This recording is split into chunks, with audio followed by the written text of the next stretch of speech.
Hall 5, 6900 Airport Road, Mississauga, Ontario, Canada.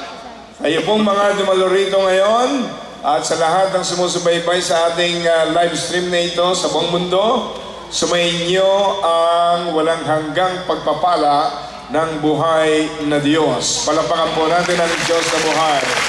Amen.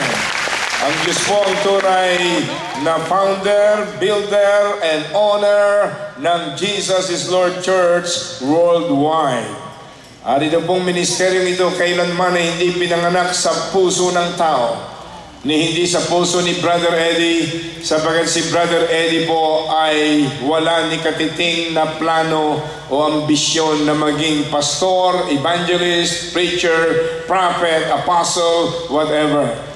Ambisyon ni Brother Eddie maging trial lawyer, litigator, para ipakulong ang mga masasamang tao sa Pilipinas na siyang dahilan kung bakit naghihirap ang bansa na pinagpala ng Diyos.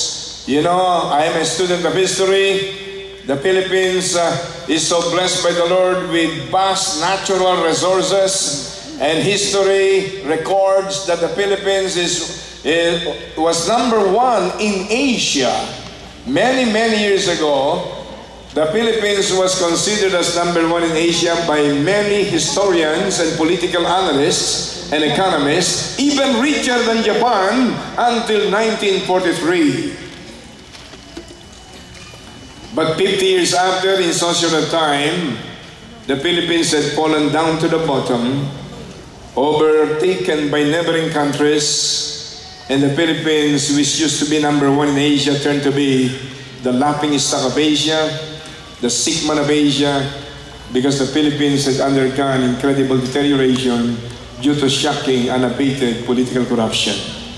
But praise God, the Philippines today is experiencing massive prayer movement initiated by intercessors for the Philippines, headed by Bishop Dan Balais and Pastor Eddie Guzman, and with Philippines for Jesus movement, a coalition of Christ-centered Bible-based churches, now headed by Bishop Leo Alconga and Pastor Doming Rivera, and of course with Bishop Dan Balais as National Director.